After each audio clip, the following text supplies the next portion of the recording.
and let's get into Iran momentarily, but you suggested it was a strange thing that I said a minute ago, that when I came into the Senate, I resolved that I was going to be the leading defender of Israel. And what you didn't ask is why. So let me tell you why. No, you said I was obsessed with Israel, and you had just told me that, like, your driving motive to get to the Senate was to defend Israel. I'm like, I don't think I'm the one who's obsessed with Israel. Okay. I don't even think about Israel. Tucker, words matter. Uh-huh. And you know that. I said I resolved to be the leading defender of Israel, and you said your driving motive, the reason you're in the Senate. You want to be the leading defender of Israel. I would think if I ran for Senate, I'd be like, there are people dying of drug ODs on the street. My driving motive is to fight for Texas and America, and to fight for jobs, and to fight for the Constitution. And you played a very, very careful word game of a lie to you. You're the one who said it, not me. So you still haven't asked why, but I'm going to tell you why. Okay. And the reason is twofold. Number one, as a Christian, growing up in Sunday school, I was taught from the Bible, those who bless Israel will be blessed, and those who curse Israel will be cursed. And from my perspective, I want to be on the blessing side of things. Of those who bless the government of Israel? Those who bless Israel is what it says. It doesn't say the government of, it says the nation of Israel. So that's in the Bible. As a Christian, I believe that. Where is that? I can find it to you. I don't have the scripture off the tip of my... You pull out the phone and use the Google. It's in Genesis. But so you're quoting a Bible phrase. You don't have context for it, and you don't know where in the Bible it is, but that's like your theology? I'm confused. What does that even mean? Tucker. I'm a Christian. I want to know what you're talking about. Okay. Where does my support for Israel come from? Number one, because biblically we're commanded to support Israel. But number two... Hold on. Hold on. You're a senator, and now you're throwing out theology, and I am a Christian, and I am allowed to weigh in on this. We are commanded as Christians to support the government of Israel? We are commanded to support Israel. And what does that mean, Israel? We're told those who bless Israel will be blessed. But hold on, define Israel. This is important. Are you kidding? This is a majority Christian country. Define Israel? Do you not know what Israel is? That would be the country you've asked like 49 questions about. So that's what Genesis, that's what God is talking about. The nation of Israel, yes. So is that the current borders, the current leadership? He's talking about the political entity called Israel? He's talking about the nation of Israel. Yeah, nations exist, and he's discussing a nation. A nation was the people of Israel. Is the nation They're the descendants God's of referring Abraham. to in Genesis, is that the same as the country run by Benjamin Netanyahu right now? Yes. It is. Okay. And by the way, it's not run by Benjamin Netanyahu as a dictator. It's a democratic country that elected. He's the prime minister. Right. What? But just like, America is the country run by Donald Trump. No, actually, the American people elected Donald Trump. The same principle is there. This is silly. I'm talking about the political entity of modern Israel. Yes, and that is You believe Israel. That's what God was talking about in Genesis. I do, but that country's existed since when?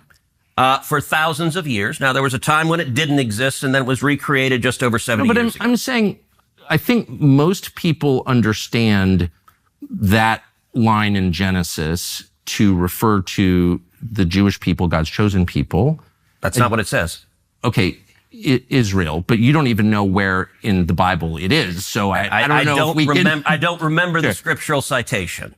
But, okay, It's like Genesis 16 or something like that. But yes, it's in the earlier part of the book. But the point is... All right, Tucker, you keep interrupting me before I finish my sentence. It's just important to know what you're talking about. I don't know what you're... So you're saying as a Christian, if I believe in Jesus, I have to support the modern state of Israel? No, I'm not saying that.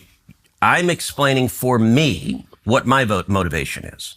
But okay, so I'm just trying to understand. You said God tells you to support the modern state of Israel in the Bible, in some place in the Bible that you heard about, but you don't know where it is.